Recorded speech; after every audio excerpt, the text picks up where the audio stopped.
What is going on, everyone? Welcome back to Texans Junkies. We are very excited to do a recording. We haven't done one in a couple weeks, and we've just been itching to. Today, first of all, I'm Mark, joined as always by Nathan. And today, we are going to talk about just some of the smaller news items, getting some stuff out of the way before this big uniform reveal, and then the ensuing draft afterwards. So we've got some big episodes coming up, but we kind of just wanted to take care of housekeeping and whatnot in the meantime. So let's get right into it. We just got a couple news items to get out of the way. First off, this actually just hit today. Dare Ogunbowale, our backup kicker, has re-signed with the Texans on a one-year deal, and it does say running back, so I guess he was a running back. But obviously, we all know him from the big game against the Buccaneers where he hit the field goal, which was an awesome moment. That game, I still think, was the turning point of the season. So good to see him back. Any thoughts on that, Nathan? Oh, man, I love Dare. I'm glad he's back. Obviously, we probably got him on a really good team-friendly deal, so I'm glad to see him back in a Texans uniform. I think he'll add good depth on special teams, and, the running back position's pretty weak right now. To an extent, we have DP, we have Joe Mixon, but I believe Dare's RB3 at the moment. So we'll look to get some of that stuff in the draft. But I'm glad he's back. Yeah, me too. Definitely great to have him back. I will never forget someone in a tinted face mask hitting a field goal. Definitely a cool moment. Good to have him back. You know what else I realized? Speaking of which, I realized that Tim Boyle is on our roster. I was unaware of that. Tim Boyle, the quarterback? Yeah, he was on the Jets. Yeah. When you said Dare's our number 3, I was looking earlier. Tim Boyle's our number 4 right now. I thought that was bizarre. Yeah, we got him didn't we get him last year? Possibly. I think we did. I'm not sure. Yeah, that's we got him last year towards the end of the year, or maybe good we locker room presence after the offseason, something like that. Yeah, very nice. Yeah, I just didn't know that, but yeah, great to have Dare back. He seems like just a really great teammate, great locker room guy. So yeah, good to see him.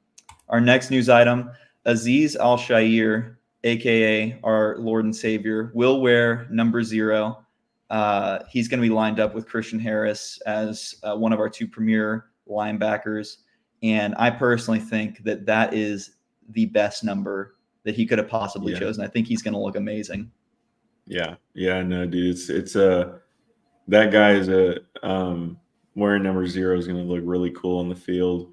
I forget what they called him. There was like Agent Zero. Agent Zero, dude. Like that's badass, man. It's we'll love to see Azeez wear that number and represent that defense. Hopefully, he can do really well this year. I'm excited to see him play for sure.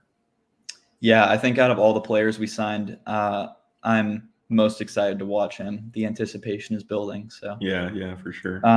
Big news, not really Texans related, but O.J. Simpson passed away at age 76. I believe it was last week.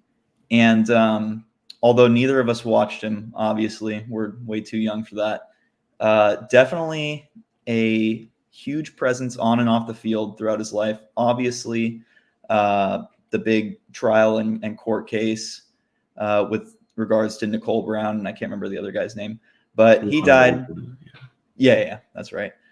He passed away, and just felt like we should probably mention that since we focus on the NFL, and he was one of the most polarizing players to ever play the game. So any thoughts, Nathan? Not really, man. I'm not OJ is he definitely had a presence. I'll tell you this though.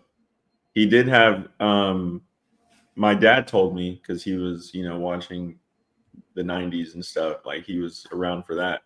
When the Rockets actually were in the NBA championship, they turned that game off and watched OJ get chased on the highway by the police in his white Ford Bronco. So yeah, it had a little bit of significance to the Rockets fans. And if people are watching that or, watch the Rockets play in that game, they know that instead of getting to watch Akeem the Dream Olajuwon, the greatest Rocket ever, they got to watch OJ get chased by the police. So Yeah. You know, And if I'm not mistaken, I think both Rockets and Knicks fans were pretty upset about that. for sure. But yeah, definitely does pertain to, we're always going to bring it back to Houston because that's what's important on this podcast. So we're It's going to true. put that in for It's sure. true. And then finally in the news, the NFL has authorized all teams to sport a third helmet design. So they'll be able to, and I'm not sure what the terms of that are, how often they can use it or not, but basically you're going to be able to have a third helmet for, I'm sure, a handful of games throughout the season. So, and I have that picture of the helmet. It was leaked. I think late last week it was leaked, or late this past week anyway. But that is the helmet design. I have my thoughts. Nathan, I want to hear yours first. Yeah. So I like it. And the reason I like it is because it's different. The franchise is changing. We have had the same uniforms. D'Amico made a comment at a press conference and was like, guys, I've been wearing the same uniforms y'all have, like since he was playing with us, which was, he retired 10 years ago. So he played for us 15 years ago. Is that right? I think he was drafted in 06, 05 or 06, if I'm not mistaken, and left around 2012 or 13. Okay, well, that's 18 years ago. So that's a while ago. But I like the change. It has the H. I know the way the Texans wanted to do it was include, like Houston culture and, take on a new design. This isn't going to be like the new Texan logo, but it's something, it's an alternate and it's nice. I like it. I like the color, the blue. We all knew they were going to do something like that. I will say I am upset that it got leaked. I've been very upset about these recent leaks only because, like, as a Texans fan, we haven't seen new uniforms. And I wanted to see it come from the source. Like, I wanted to see the Texans be able to get it out and, show off what they did. It's not crazy impressive, but it's new. It's different. I know you've been kind of on the, with the recent leaks we've seen, been kind of on the edge about the uniforms, but we talked about it earlier. The CTESPN, which I believe is Antonio Brown's Twitter page, released a whole picture of Nike.com, like their jerseys on like a custom design page. And if y'all watch Landry Locker, who is a Texan, he has a Texans podcast. Shout out to Landry Locker. He has seen the uniforms because he's on Sports Radio 610 and they were able to see him. And the way he described those jerseys that he presented was, he can't say because he signed an NDA when he saw it, but he says they look familiar-ish. So, I just wish I could have seen them just one time. I don't like all these leaks. It kind of ruins the whole thing. And that's just my opinion. What about you? Yeah, I'm not a fan of the leaks either. Like, it's fun when you figure it out. I wish they had been released with the uniforms because it's hard to tell. We have our assumptions and people have a lot of mock-ups of what the uniforms are going to look like. Personally, my first impression of this uniform was someone typed an H into Microsoft Word and picked out a font and was like, okay, that's good to go. I wasn't a huge fan of it. They have grown on me, and I think especially with it's difficult to say because you have to see these with the jerseys first of all, because when you take one piece of the uniform and set it aside, it's going to look out of place, and then you have to take the jerseys and put them with 12 other people wearing jerseys, like on a football field. So it's really hard to sort of have a good first impression when that's the only thing being leaked. I will say this could be a really great uniform. We'll see. The H has definitely grown on me. I like that we're doing like a rep in the H theme for the uniforms. But all that stuff that's been leaked, like the Antonio Brown sent out, I'm not buying it. Like, you can make good guesses on what the uniforms are going to look like because we already know. Like, we're going to have one classic, we're going to have one modernized, we're going to have one rep in the H, and we're going to have one bowl theme. And that's what we're going to have. And so you can make uniform mock-ups of all four of those, and they're all probably going to look fairly close. So to say they look familiar-ish, like that gives me not that much information. But who knows? Like maybe Antonio Brown nailed it and he's just a prophet. I don't know. Yeah. But we'll see how it goes. I'm really excited to see these uniforms. I'm a little nervous as well, but I'm definitely gonna be super happy when they come out, and I'm excited to see our team wear them because definitely a great year to have a uniform change, and we'll see. The helmet's growing on me. I like it. Yeah. So these helmets right here have been confirmed as the new helmet. Right. Like I said, Landry has seen these uniforms. He did confirm it on his podcast that he did see these helmets whenever they showed him all the new uniforms. Yeah, and Cal McNair also posted a Yeah, he picture of posted him that and his Instagram dog picture. wearing them. So yeah, that, and then the Texans also released a picture. We don't have that one on their Instagram of a player or some model like doing this with the red helmet, and it has a chrome red face mask. So that's gonna be pretty sick, dude. I mean, I'm excited. It's Tuesday, I believe, at 6 p.m. I'm really excited. Cal and Hannah McNair will be on Sports Radio 610 an hour after it's released. I know I'll be tuning in for that just to listen to what they have to say. Mark, I know you might get Sports Radio 610 like an app, but you're in New Braunfels, so it's kind of you don't get it like on your car or anything. So hey, I'll get it from social media somehow, or you'll just call me. You'll just call me and tell me where to go. But yeah, definitely excited. And we're going to do an episode right after the uniform release and before the draft. Coming up in a minute or so, we're going to have some draft day predictions. And we'll probably expand on those in the next episode. So yeah, that's the third helmet design. We'll see what else we get. Any more leaks or mock-ups happen, we won't be able to bring them up really until the next episode, but we'll see how it goes. Yeah, and next episode, the uniforms already came out, so yeah, no more leaks for us to elaborate on YouTube, but we'll talk about them for sure this week. All right.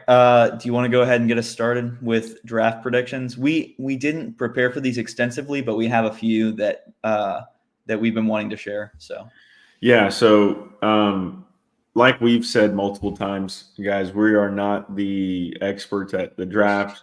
We don't watch. I personally watch very little college football.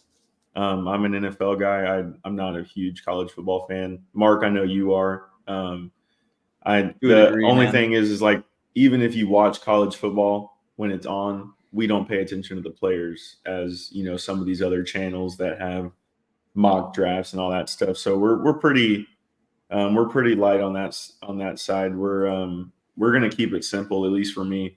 My draft day prediction, I only have one. I think we'll come back in the first round.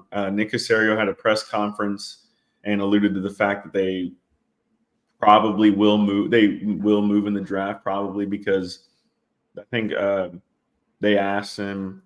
He said we have 9 picks as of today, and given our history, that'll probably change. And there was a question about coming back in the first round, and he said, we'll look at the board, we'll look and see. It's all player dependent. If there's a player they want and the resources that to give up are worth the player, they'll give those resources up. And we saw that last year with Will Anderson. Caserio, this is the new Texans.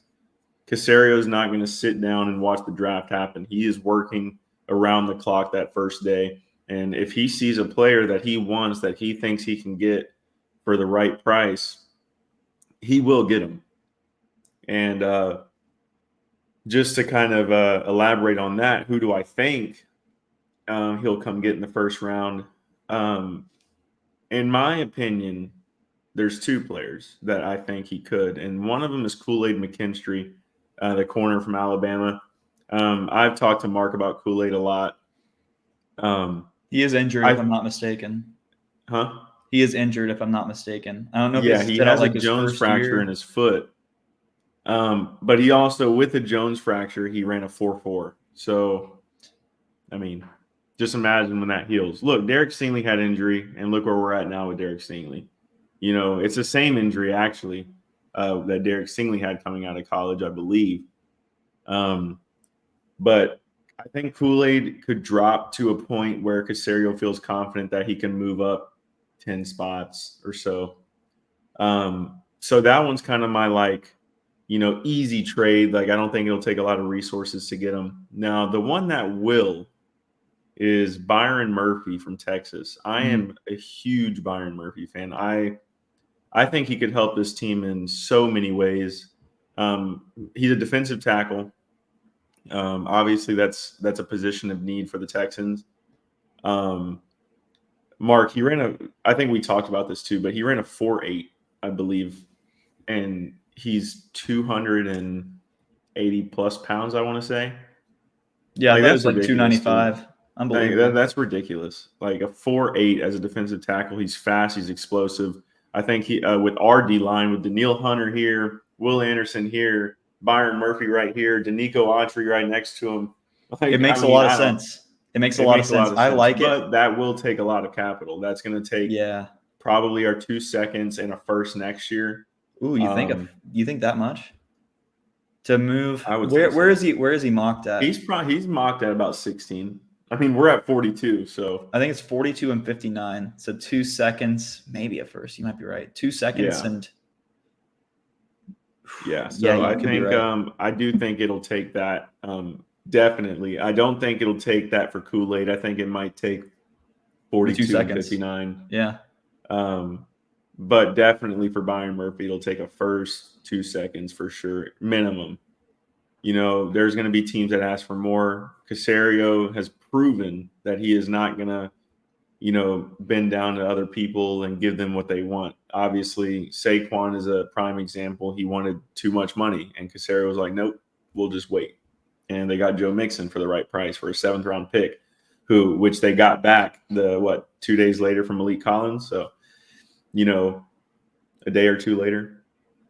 So those are my predictions. I think those 2 players are on the Texans board for sure.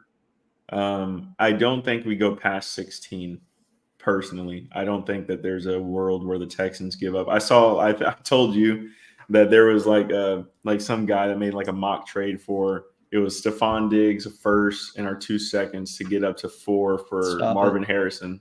It's not happening in my. That would be. So. I mean, I just don't. We had Marvin Harrison, and then if we had Marvin Harrison, former teammate of CJ Stroud, I'd be pretty excited. Honestly, I would make the trade. Don't get me wrong. I just don't think Caserio will. So yeah, I mean, I don't. That's just me.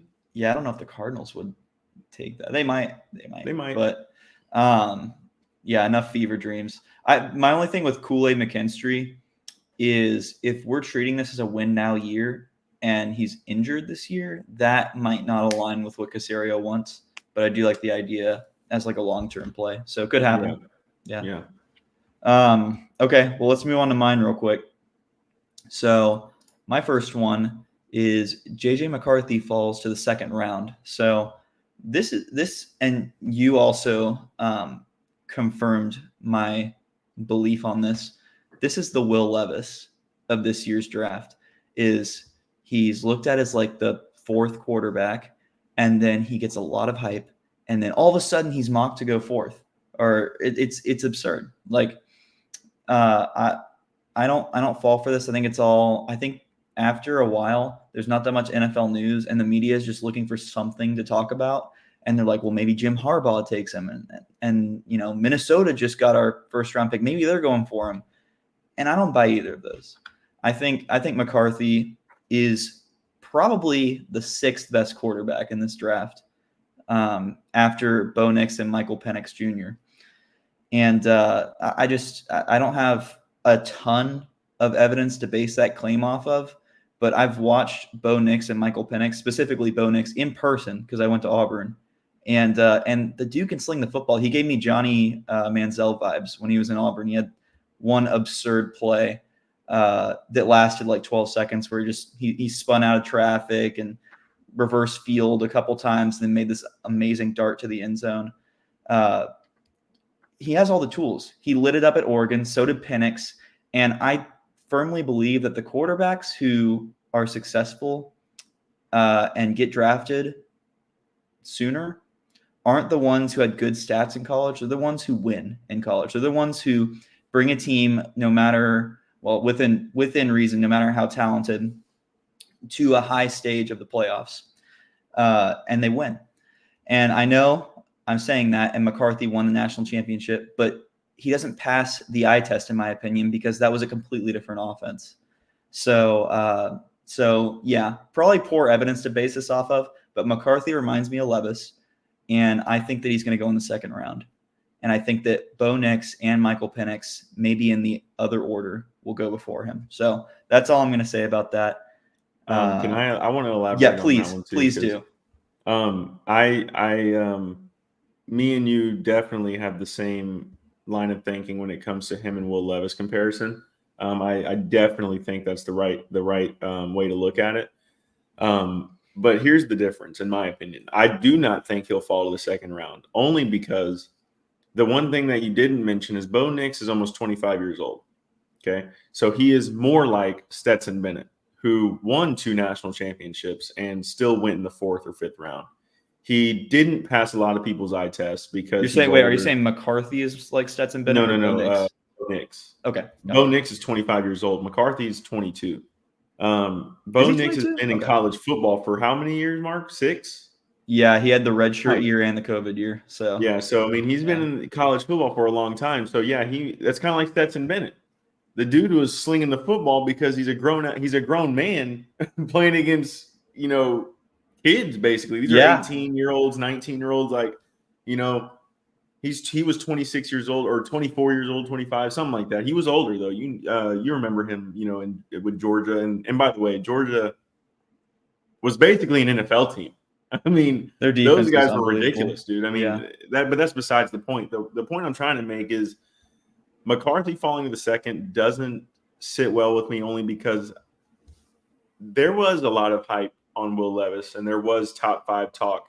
There was talk him being the number 1 overall pick at one point.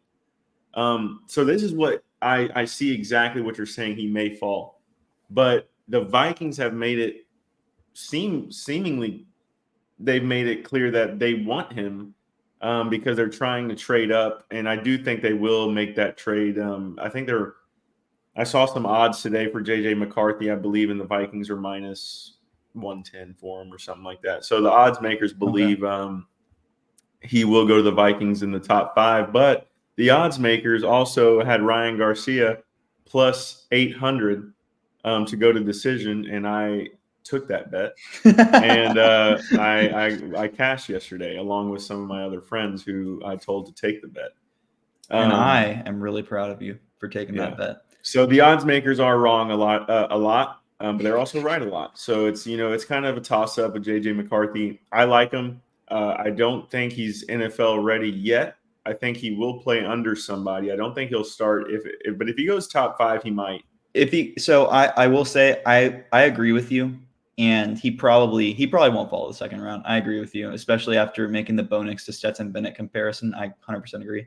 But I still don't think he'll go top 5. I think that Minnesota will take him with one of their first round picks, and I think they won't trade up. I think that's a pretty realistic scenario. And I do think that they like Sam Darnold, and they paid him pretty well if he's going to be a backup. So I think they gave him 15 or 10 or something like that. It was like 2-year 15 or maybe 2-year 20 with 10 mil guaranteed. It was something along those lines. It was like slightly under a Gardner Minshew contract. So and I do want to say I do agree with him falling out of the top 5. That I could see. Falling out of the top 10, I could see. People like Penix, people like Bo Nix. I'm not as high on Penix as a lot of people are. I think Penix could fall to the 2nd or 3rd along with Bo Nix. I think there's 3-4 quarterbacks that I would say are guaranteed first rounders, and that's Caleb Williams, obviously. That's Drake May. That is Jaden Daniels, and that is JJ McCarthy. I think those are guaranteed first round picks. Penix and Bo Nix, I'm not sure if they'll be in the first round. I think they might fall day 2, day 3 picks. But day 3, really? You think day 3? Possibly. I'm not as high as on Penix as a lot of people are. That's just me. I'm not hating on him. He's a good quarterback. I'm not as high on him as some people are. But I do think he won't fall to the second, McCarthy, but I can definitely see him getting all this hype top 5 and then not getting a top 5. He won't be picked in the Yeah. top 5. It So if just that's what you were kind of alluding to, like not being as hype as he says, I agree. Yeah, it seems like a bubble from the start. Yeah. I don't buy it. And speaking of Penix, let's go ahead and go into my second prediction, which is he's drafted by the Seahawks and stays in Washington State. Now here's the thing with that prediction is the Seahawks have the 16th pick of the first round and they don't have a second rounder. So I think either A, they draft him with the 16th pick, or B, they trade up at some point in late first or the second round and take him. I could definitely see that happening. I think I've seen a little bit of smoke where they like Penix, and Geno Smith signed that contract before last year. It was like 3-year, $100 million or something like that. But it was very team friendly, high in incentives, and they could easily cut ties. So I could definitely see Penix being drafted and sitting behind Geno Smith and possibly taking over same year. So yeah, maybe they get him with a third rounder. Agree. Maybe they get him with a third rounder. It's possible. They have, they have DK. They have Jackson Smith and Jigba. They have Tyler Lockett still. I didn't think their quarterback need was as high as a first round pick, but it really could be, honestly, because if anything, I think they could draft him, just not with their first rounder. They might trade up, like you said. Well, here's my suspicion is that they've just changed head coaches. So I can't remember the head coach's name. What's his name? From the Ravens, I think. Or the Steelers? Yeah, the Ravens. I believe. Defensive coordinator. You're right. I don't know. I can't remember. I don't feel like looking it up either. But they just changed head coaches. So Geno Smith is there and the head coach is coming in. Like that's not his guy. Right. Is what I'm trying to say. So I think it could happen, and I think it's going to have parallels to Kenny Pickett being taken in the first round by the Steelers, who also went earlier than a lot of people predicted. So whether it works out or not, we'll see. Obviously, Pickett did not work out, and he's not on the Steelers anymore. But yeah, that's mine. And then, do you have the head coach's name? Yeah, it's Mike Macdonald from the Ravens, the defensive coordinator. I don't know how I forgot that. Yeah, he's 36, still a young guy, Yeah, man. Yeah, I could see that happening. And then my third prediction is my favorite one. It's a trade prediction on draft day, and I think the Steelers will get Brandon Ayuk from the 49ers in exchange for a first and a third. So typically those draft pick trades, it's usually a little less than what you were expecting with draft compensation. But I just think Ayuk requested a trade, if I'm not mistaken, and the Steelers just traded away Deontay Johnson, and they need a guy. So I think they could go after Brandon Ayuk, and being that he's so young and so talented, I think they give up a first and a third for him this year, and try to get that guy to go alongside George Pickens to be basically a two-headed monster in their receiving core. All these predictions are kind of like shots in the dark based off of like loosely compiled evidence. So take it with a grain of salt, but I think this makes a lot of sense for both sides. I also think that Justin Fields will be starting by the time the end of the season rolls around over Russell Wilson. I didn't buy that $1 million signing as their starting quarterback BS for a minute. He probably will start, but I could get into a whole spiel about that, about how the compensation is affected by how much Wilson or Fields plays, but basically, this is my prediction. So I could see Brandon Ayuk parting ways, and the 49ers need to save some money too. Yeah, so I really don't have anything to say, except I just have a question, really. You think a first is too expensive for a one-year guy? I mean, I guess it's not, because you don't have to battle. You don't have to go after another team negotiating and stuff for Brandon Ayuk. So I guess that's true. First and a third seems steep, but it may, because he's so good. It may be the right price. I think it could be that expensive, and it might just end up being a first or even just a second rounder. Like, I don't really know. But we keep seeing these guys get traded, and then they get extended before they even play, just so they can lock them down for 3 years or so. Yeah. So I Because could you see don't that have to happening battle too. with another team Right. to negotiate for him for sure. Yeah. So yeah. I do like Brandon Ayuk. I think he's a really good receiver.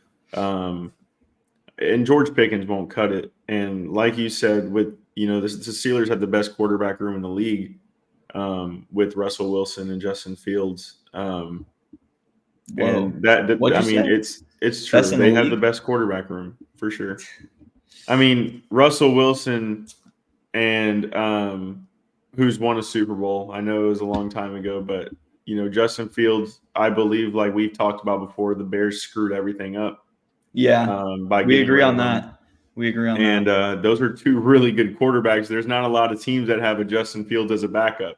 So, it's definitely up there. Even if it's not the best, it's definitely top three. Even if you have Patrick Mahomes, who's backing him up if he gets hurt? I know he doesn't get hurt a lot, but I mean, it depends what you mean by quarterback room. If you mean by talent. taking the two quarterbacks, I mean, you have Russell Wilson and Justin Fields in the quarterback room, and those two alone is outweigh better Patrick than Mahomes. Patrick Mahomes and his backup. That's what I'm saying. There's enough talent in that room, especially with Justin Fields, who we haven't even seen have a team yet. And here's my thing: the Chicago Bears drafted him to rebuild, and the second they get good and doing really well in a rebuild, they get rid of him. I know, dude. That made me so angry. They didn't put any weapons around him. They put no weapons around him. The best receiving core in the league: Keenan Allen, DJ Moore, and Marvin Harrison, with Justin Fields at quarterback, DeAndre Swift at running back, Cole Kmet at tight end. What else do you want? And they still have a first rounder left over because they have like the number. They 9, have 2 top 10 like picks. That. Yeah, I completely agree. I think it boggles my mind, man. I don't understand. Now we could be wrong. We could be wrong, and Caleb Williams is the next Mahomes. Like, I don't know, but I think I think they could have maximized their value so much more by keeping Fields there. I know you agree. Yeah, for sure. Yeah, I don't know. We'll talk more off the pod about that quarterback room thing, because it doesn't sit right with me. I see where your logic is, and like if you're taking the two quarterbacks combined, maybe, but I don't know. We'll talk more about that. And then not a whole lot to talk about. We're gonna end off by just talking about our positional needs in the draft, because like we said, we're not experts on the prospects coming out. I got on a draft simulator and I just sped up the first round, got to the Texans, and I was like, okay, 42nd pick, and I didn't know a single name on there. So I was just like, I guess I'll just trade. I'll trade down. But so I'm gonna throw it to you. What do you think are our biggest areas of need? So I know right before we got on, you said that safety is our biggest need, and I said safety and defensive tackle. Okay. So it's the same thing, only I don't consider. I know I said earlier that I do think we can come back in the first round for a corner like Kool-Aid McKinstry, or draft way up and go get Byron Murphy. Byron Murphy would be amazing for this team, but I don't consider defensive tackle as our biggest need. Safety is our biggest need, and that's without a doubt. If the season started today, we have a great team, except we still have the same 4 guys at safety. We have Jimmy Ward, Jalen Petrie, Eric Murray, and who's the other one, Mark? Your guess is as good as mine. I don't know. It's a backup. I forgot his name. It's not Adrian Amos, is it? No, not Adrian Amos. Someone else. But Eric Murray. There's another guy. Yeah. You can look him up and find him. But those 3 guys. So last year we got beat over the top a lot. We were bottom half in the league in pass defense, top half of the league in run. And that's because of our safety unit, in my opinion. I think cornerback was honestly performed pretty well. Steven Nelson and Derek Stingley did a pretty good job. They got beat a little bit here and there. But I believe, didn't Derek Stingley, like in the month of December, allow like a 1.3 passer rating? First off, it was something crazy. It was Lonnie Johnson and MJ Stewart. MJ Stewart, Lonnie Johnson. Yeah. They're all rotational guys. Yeah, and Jimmy Ward will play this year. He'll be our starter. He already changed his number. That's for sure. Now we know Jimmy Ward is staying in Houston. I'm honestly seeing so many things where I don't think Petrie is going to do what I hoped he would have done or D'Amico would have done with him, which is move him to nickel and just have, what's his name? Desmond King be a rotational guy at that position. Because I do think Jalen Petrie will be way better there, but that's neither here nor there because I'm not the coach. But the other safety, who's it going to be? There's a couple of guys in the draft that I've seen that a lot of these other guys like with Cody Stutes, Big Sarge, the Locked On Texans guys, all those guys like Javon Bullard from Georgia. They've also mentioned another name from another school. I don't know his name. Like we said, we're not experts on this stuff. We kind of watch other people and see what they kind of think. And they've mentioned his name a decent bit. And, he's a Georgia guy. They have a great defense. Obviously, they've had NFL defenses for the past couple of years. And, I wouldn't mind taking a safety at 40. Was it 42, right? We have? Yep. I wouldn't mind taking a safety there. But I also, again, wouldn't mind trading up for a defensive tackle. But I do think our biggest need is safety. Mark, I don't know about you, but what is your biggest positional need for the Texans right now going into the draft? I've been thinking about it. I think it is defensive tackle because we have our two starting safeties from last year, and I'm not by any means saying that's good enough for starting next year. But who's our other defensive tackle other than Danico Autry? Like Foley? Is that Foley it? Fatukasi? Yeah. Is that it? We got Sewell. What's his name? The dude from the Bills. Tim Settle. Tim Settle. Yeah. So it's definitely DT or safety. I would also consider cornerback a big area of need. We need someone across from Derek Stingley, and whether or not that ends up being what's his name from Detroit? Thank you, Jeff Okudah. We'll see, but I don't think it will be. I think we're going to address all three of those positions in the draft. We might even do some sort of draft day trade where we trade one of our second rounders for a player or something along those lines. I could definitely see that happening. But those are the three biggest areas. Our offense is great. Our offense looks awesome. Our running back room is probably the weakest, I would say, but that's just because our other positions are amazing. So I would say definitely those three spots on defense. I like our linebacker core. I'm not so sure about the depth there, but I like our three main guys that we've got there. Our edge rushers are phenomenal. I just think we need to make sure that we are a run-stopping defense and that we don't get killed in coverage like we were at times last year because our safety group was struggling so much. We can't just have Stingley out there on an island and then, have holes in our coverage after that. But I fully trust Caserio and D'Amico to get that taken care of. I think they're people who are very good at maximizing value. So, yeah, I would say overall defensive tackle, safety a close second, and then cornerback definitely a high need at third.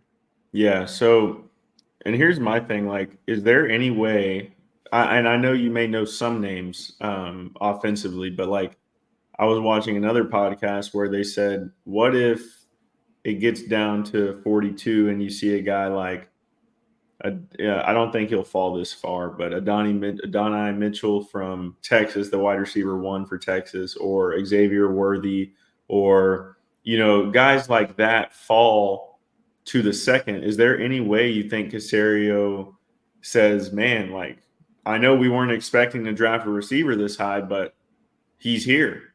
A guy that's, a really talented guy is here. I mean, is there any way that you see the Texans drafting an offensive weapon like that? And here's the thing with Xavier Worthy, and Landry Locker said this, or I believe it was him that said someone said that he's too much like Tank. He's a small guy. He's really fast. I mean, I'll take that all day. That's not bad. I mean, that's Yeah. another guy like Tank Dell. Tank Dell's a great receiver, but it's not a need. It's not as high of a need as defensive tackle. It's not as high of a need as safety or corner or, depth at the edge or depth at, running back or stuff like that, whatever. Well, to answer your question, I think that Caserio is definitely one who will draft best on board.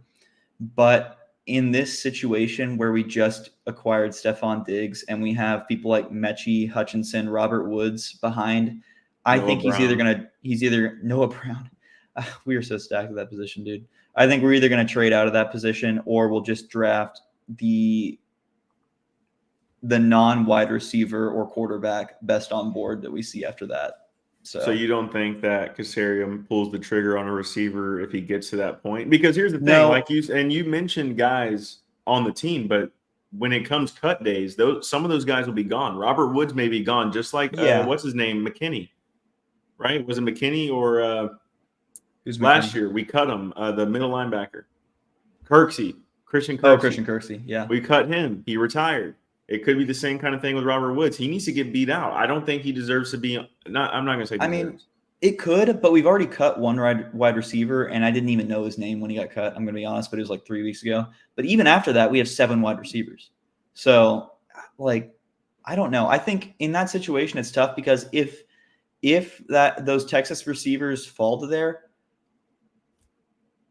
we're in a good position to trade down because someone's going to want him. But then at the same time, if they had wanted him, they would have already gotten him. So I don't know, man. I'm not an expert. I don't think we draft a receiver with our 42nd overall pick. I think it's more likely that we either get best on board for one of our positional needs or we trade down. Or I'm really starting to think that we trade some of these picks for active players on other teams. I think we could put together a package for an active player. And just try to go get a guy that Caserio already likes. My dream scenario, which is extremely unrealistic, so I'm probably wasting my breath, but Panthers just re-signed Derek Brown, defensive tackle, to a 4-year, $96 million deal. I think we pair these 2 seconds in next year's first and just get him. but that's unrealistic. But I do think that we could definitely do a picks for player type of trade. Yeah.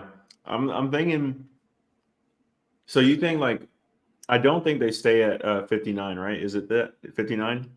Yeah. I don't think they stay there. I think they'll trade out. But you think if they do pick, the first 2 picks we make aren't going to be offensive players? Is that what you're thinking? Yes, I think we're going to have defensive players possibly for our first 4 selections. When do you think we'll draft a running back? Dude, this is a really – I don't like saying weak. I don't like saying weak running back class. There are a lot of good running backs, but they're just not drafted that early. And there's not a single running back who's like, this is a premier day one game-changing guy. I think there's a lot of good running backs, but they're just all going to be in the later rounds. So I think we don't have any 6th, right? We have like a 4th, a 5th. Yeah, we're out of 6. We have 7th, 5th, 4th, 3rd. Dude, just use a 7th or a 5th, preferably a 7th, and get a guy that you like. Like we got Pierce in the 4th round, if I'm not mistaken. So use a 5th or a 7th. Yeah, I think my thing is when we go back to the wide receiver thing, I don't think, like you say, you don't like letting talent walk. And letting a guy like Adonai Mitchell or Xavier Worthy or Keon Coleman, if he falls, guys like that are players where you might really have to think about it. You might say, man, I know we're not in the market for a receiver at the moment, but, we do have another second. We can always come back in the second for another player. Maybe we look at getting this guy. I don't necessarily think Caserio will, but I definitely think it's worth a thought. And I agree with you. Sorry, go ahead. No, I really would like to see us coming back in the first round so we don't even have to worry about it. So we can just get rid of the seconds and get Byron Murphy, get rid of our first. Is it stressing you out? Get him. Yeah, but is it stressing you out having 2 seconds? You said what? I said, is it stressing you out having 2 second rounders? Yeah, kind of. I'm but it's good because people like second rounders. It's very close to the first. There's still a lot of talent on the second round board. So getting rid of those in the first for a guy like Byron Murphy is what I want, so we don't even have to worry about it.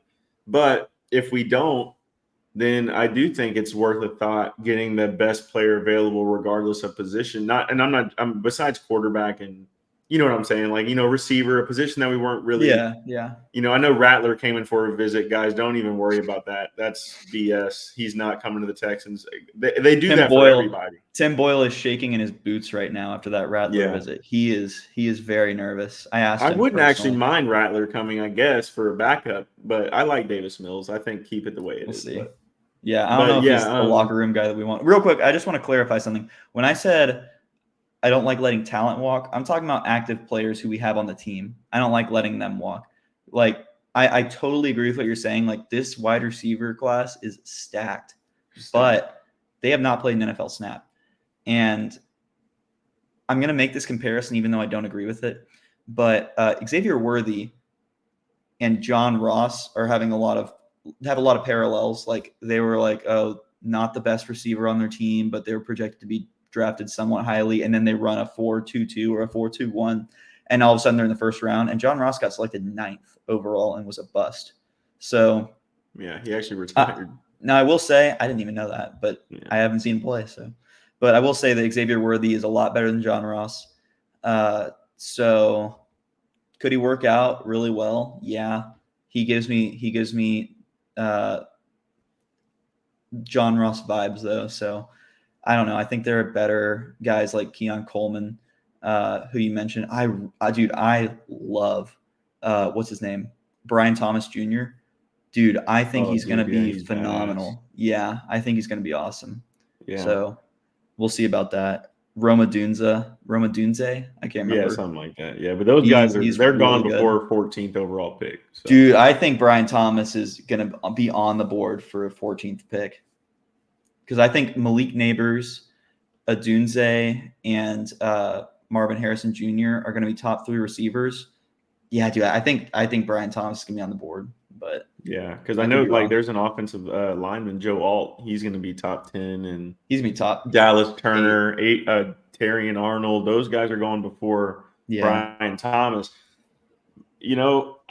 Like I said, he's going to be great whatever team he goes on. He won't be for the Texans, obviously, but he will be a great receiver wherever he goes. And I do think those first 4 receivers picked will be great. Like you said, we don't know. They haven't played a snap of NFL football yet. But there's people saying there's professionals that get paid to do this that say Caleb Williams will be the next Mahomes, and he hasn't even taken a snap. So, I think – we've already stated our opinion on Caleb Williams, so we don't have to talk about it more. But, when it comes to these positional needs, I think to break it down in a nutshell, it's, safety or D tackle is kind of like 1A, 1B. You can go either way. The safety class isn't as strong as the defensive tackle class. So I could see defensive tackle being our first pick regardless of the spot, whether that be first round or whether that be at 42. I think Caserio may stick at 42 and draft the best player on the board at defensive tackle, and then maybe trade up for Javon Bullard or something, a talent like that, because he's a second round guy. So like those type of players, I'm excited to see them play in the NFL. I don't know when we'll pick a running back. I think there's a lot of positions that we need depth at other than running back, only because I do still believe in Dameon Pierce. Yeah, and I was just about to say that. I think our front office does too. Yeah, Caserio wants him to succeed. He was one of Caserio's picks, so I think he'll be getting some reps. Hopefully, we use him correctly. But I am just so excited for the season. Our team has never looked like this in all my years of watching Texans football. I don't think we've ever had this much talent on the roster at one point. So, and definitely super pumped. Before we end off, let's go over 2 things. I want to know your biggest offensive surprise this season. Like breakout player? Yeah, you can say breakout, but just are you talking to me or the viewers? No, you. I want to Oh, know okay. who you think our biggest offensive surprises, and we're also going to get your biggest defensive surprise. And this could be someone that fell off a little bit, comes back. It could be anything you want. And I'm gonna tell you what I heard from John Hickman from Locked On Texans. I want to tell you what he said, unless you've already seen Okay. it. No, I haven't Okay. watched Locked On in like 2 weeks, so I need to be better, man. I need to be better in my scouting and my research. So Yeah. So let me just hear what you think. okay, well, I haven't thought about this too much, but my biggest offensive surprise, I really see Nico Collins having like a 1,500 yard season. I think he's going to go nuts. I believe in the dude. I think he just reminds me of Andre Johnson, my favorite player of all time, a lot. He's just the physicality, the speed, the mentality. I just think he's got it. He's got the tools. Took some time to develop, and I think he's just going to go crazy. I could choose any player. I think Tank Dell's going to have a great year. I think that Diggs is going to have an awesome year. I think Mixon's going to have a good year. But I just believe in Nico Collins so much. I think he's going to be a Texan for a long time. On the defensive side of the ball, I've already said I think that Azeez Al-Shaair and Christian Harris are going to be a two-headed monster on that side of the field. Yeah, the secondary is a little uncertain. Stingley is obviously unbelievably talented, and he's going to make a lot of money soon. And our defensive line I'm really excited about. We've still got a hole in it, but our bookends are amazing, and Danico Autry was a great pickup. But yeah, I would say our linebackers, Christian Harris and Azeez Al-Shaair, are just going to be so fun to watch. I'm going to go with them on the defensive side of the ball. And I'd like to hear your picks too. Okay, so I'll tell you what John said. So this is what he said. Yeah, I do want to know. So Cody said Mechie. Okay, I'm not falling for that. Yeah, I love it though. But I have to say the same exact thing for John. He believes it'll be our 2 years ago. Was it 2 years ago? We had a first round pick by the name of Kenyon Green, who he believes will come back and be our starting left guard, and do all these things. Apparently, he's in good shape now. I'm sorry, John. I love y'all's podcast, but that is the worst take I've ever heard. Kenyon Green will not be the biggest surprise on offense. And it may be, he may have been joking a little bit. I don't know. But regardless, I don't believe in that, only because we haven't seen it. You got to prove it to believe it. And I don't know if he has it in him. Has he played really? I mean, he played his first year, didn't he? But it wasn't first. That was with the worst Texans of all time. Yeah, first year he played and he struggled tremendously, and then second year he got hurt before the season started and he didn't play a single snap. So I think for me, and this one isn't a hot take. I think it's fair. I think that Dameon Pierce jumps back. I think Dameon Pierce will, solidify that RB2 spot. He's still on his rookie deal. I think he'll be great behind Joe Mixon, who's explosive, who's fast. Dameon Pierce is a bulldozer. He can run through people. He's a third down guy. If you need you need 1 or 2 yards, he'll get it for you. And he can break out. He can. He did it. He's already done it. He just had a really bad year, and that's why I don't like to hate, because it's like, man, y'all saw what he did his rookie year, and then he has a bad year, and now it's like, well, what should we have done with Nico? Should we have done the same thing with him? Because it's the same thing. He had really no good years, and then he had a breakout year. And then what if he does bad next year? Are you going to say something about Nico? No, you're going to want him because he's a good talent. And by the way, if he does break out for 1,500 yards, it'll make you kind of start regretting not extending him right now, because he's going to want way more money. No kidding. No, I'm going to push back a little bit, and I've said this in a previous one of our episodes. But Nico did break out year 2. He just got hurt. And I understand, you need players to stay healthy. But year 2, he started out and he looked awesome. but he just couldn't stay on the field. And then year 3, we saw him stay on the field, and he was awesome. So, yeah. And I will say, I understand what you're saying, though. Mark has believed in Nico since he's been on the team. Mark literally last year before CJ stepped on the field said Nico is going to be a breakout receiver, and oh my God, was he? You know, he was our best receiver. First year, I was a little nervous when we drafted him, but that's because we had Mills throwing to him, and I know we had Mills year 2 also, but he's just different, dude. He gives me Andre Johnson vibes. He's completely a great different. receiver. He's huge. He's a great receiver. You can throw it to him in the back corner of the end zone, and he'll go up and moss someone and get it. Like, he's just and that's what I love about our receiving core right now is we have every type of receiver in those 3 guys. Like, we're very well set up for an awesome year. I love Cody Davis's Mechie take because he was going to be my breakout player of the year candidate. Obviously, he's a little further down on the depth chart now, but I believe in him, dude. And if if unfortunately someone got hurt, which I don't, knock on wood, I believe in him to fill the role. So we also have Noah Brown, obviously. Our receiving core is in very good hands. Yeah.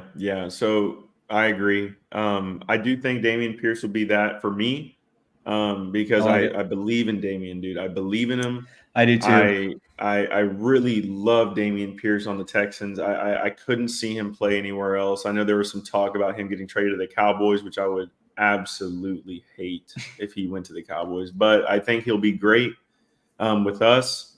I think he'll break out this year as an RB2. And I don't know what that, how you quantify that in yards or just, how he plays. But I don't think he'll have 1,000 yards, but he may have 600. And, maybe he'll get 3.5 yards a carry, something like that. He's not going to get a lot of carries, but if he gets anything over 3 yards a carry, it's already better than it was last year. So I think it's a good take. I think it's fair. I'm not going to be super outlandish with that one. I think this is definitely possible. I don't think a 7th round running back will take his RB2 spot. I'm sorry.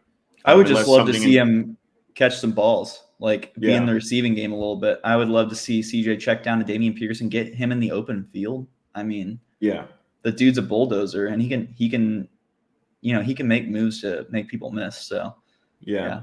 So that's my take for offense. Defense, though, I'm gonna say Jalen Petrie, but I have an honorable mention, and that is Derek Stingley. And the only reason I say that is because Derek Stingley proved to us in however many games he played last year, because he was out for a little bit, that he can be better, or he can live up to his third overall pick in the first round draft a couple years ago.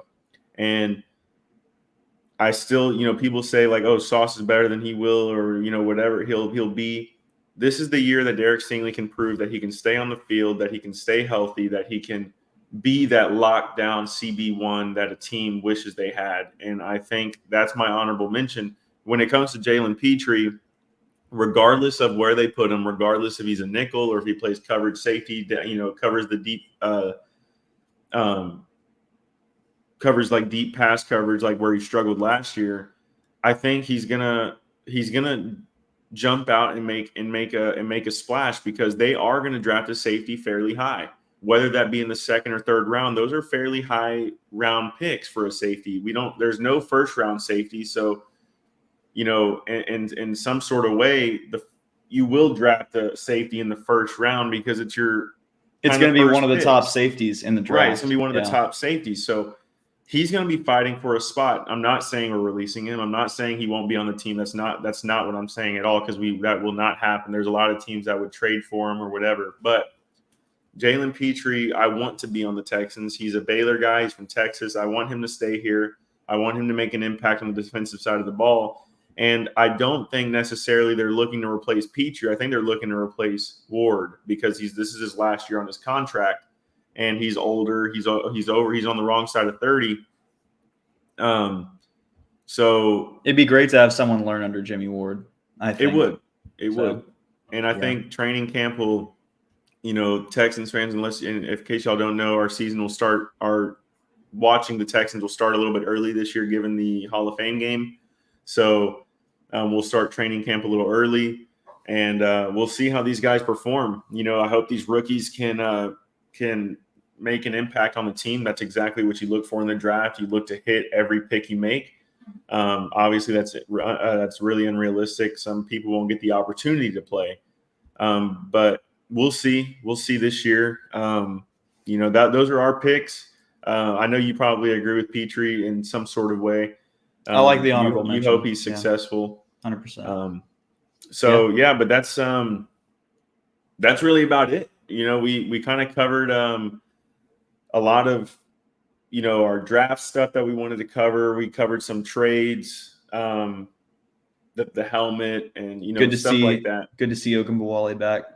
Yeah, for sure. I like it. But yeah, guys, I mean, we had a blast today talking about the Texans again. I've been working a lot. Mark's been working a lot. We've kind of just trying to find time to sit down and have this conversation. We love doing this, like we say all the time. And, leave us a comment about, what we should talk about in future episodes. We have ideas already.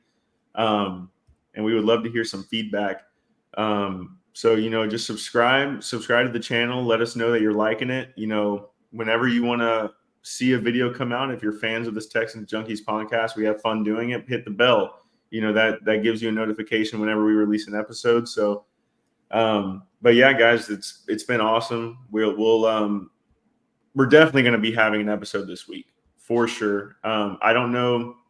We'll figure that out off camera when we're going to release it. But I believe we talked about having one after the jersey reveal and one after the draft or something like that. So, so we had fun today. Thank you guys for watching. Subscribe. And Mark, if you have anything to say. The juice is no longer loose. Y'all feel free to come out of your homes. It's safe. It's safe outside now. So, thank you all very much. We'll be back very soon. Got a lot of fun episodes, a lot of great content for y'all. So appreciate y'all watching. All right. Thanks, guys.